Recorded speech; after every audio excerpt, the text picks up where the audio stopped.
The Jesse Blake Sports Report with Jesse Blake. Mason Marchment made physical contact with a referee on the ice today and will not receive any supplemental discipline. He won't receive any discipline at all because he wasn't charged with anything on the ice. Charged is a funny word to use in this instance. He wasn't given any penalty on the ice, and after the game now, he will not receive any more discipline. To fill you in on what happened, it's the second period. It's 2-2 Winnipeg, Dallas. Game number 3. It's been a fantastic series so far. Dallas ends up winning the game. They win it along with a little bit more controversy on top of this with a puck that's kicked off, and then Hellebuck directs it into the back of the net. We're going to touch on that after we talk about what we're going to talk about, which is Mason Marchment, but we will get to that. Dallas ends up winning the game. But in that second period, heading near intermission-ish, Mason Marchment thinks he has 2 penalties committed on him. So he thinks that the Jets committed a couple penalties on him. He's on like a bit of a break. He gets taken down there, no call. Then he's heading towards the bench for a line change. Mark Scheifele makes, I think, a little bit of contact with him. You can barely see what Mark Scheifele does, but I think they like kind of bump. And when they bump, Mason Marchment goes flying to the ground. He slides on his knees a little, like halfway down the ice, and nothing is called by the officials on the ice. As he's getting up, he sees the official, Graham Skilliter, skating kind of near him, kind of by him.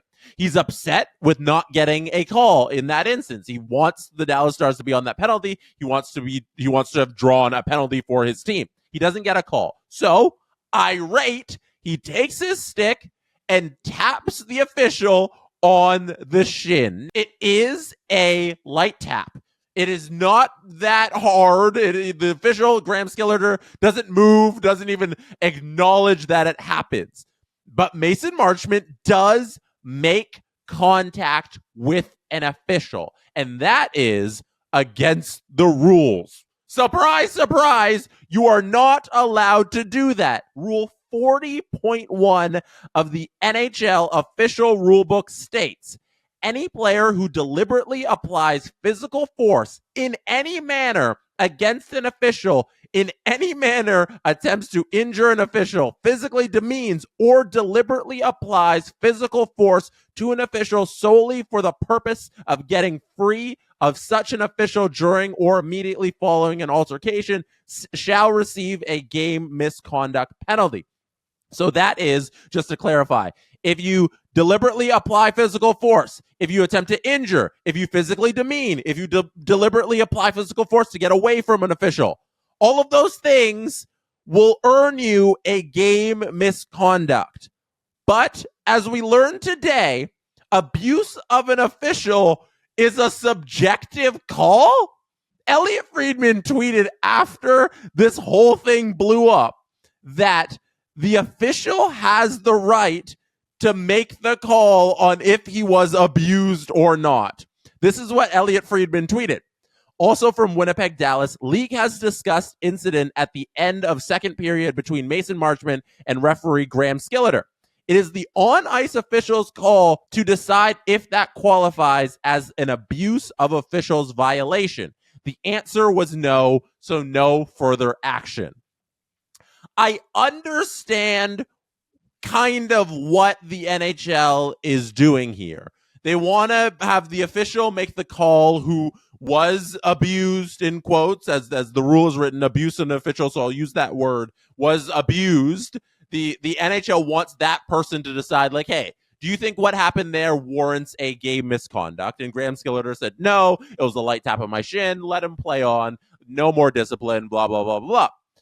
But putting the official in that position is a bad idea. He has to make a decision after the game or in that intermission and say, I felt attacked by this tap on the shin, and I'm going to call an abuse of an official. I don't think that's fair to the individual to make that call. I think it just should be, hey, did he make contact with an official deliberately?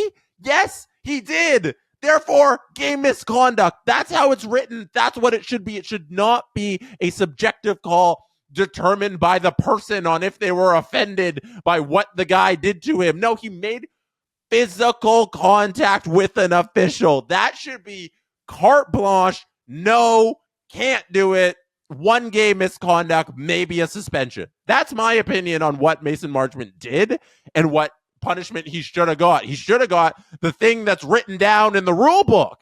That should have been applied to him there. And while we are on the topic of the NHL getting their own rule book wrong, they did it twice in this game. First with that Mason Marchment incident, and second, Alex Petrovic kicked a puck into the net. He didn't kick it directly into the net. He kicked a puck, it bounces off a Hellebuck, and then it goes in the back of the net. Hellebuck was trying to make a save on the puck, and he directed it into the back of the net. And that is the excuse the NHL is using for calling this a good goal. And the Alex Petrovic goal did end up being the game-winning goal because at the time, it was 2-2, and he scored with the kick, and he makes it 3-2, and they end up winning 5-2. So they ran in and added another one after that, and then there's another one for the 5th one. So it's not as consequential in the grand scheme of things if this game ended up 3-2, but it still matters because it's a goal on the ice, and who knows how the game goes if that goal isn't scored. Maybe Dallas scores more goals,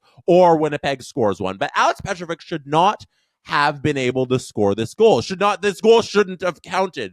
Because the NHL rulebook states, and this is from Scouting the Ref, who did some wonderful work on this.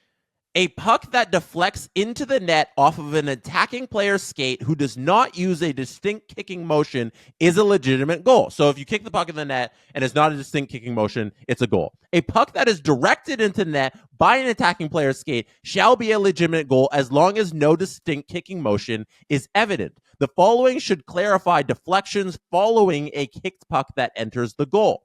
A kicked puck that deflects off the body of any player of either team, including the goalkeeper, shall be ruled no goal. A kicked puck that deflects off the stick of any player, excluding the goalkeeper's stick, shall be ruled a good goal. And there's a couple more clarifications there, but those are the two that applies to goalkeepers and the puck deflecting off them. On the Scouting the Ref tweet, they write, ref explanation was the Winnipeg goalie puts the puck into his own net after a kick. Sounds like they're saying it was a kick that didn't just deflect, but that Hellebuck's actions put it into the net.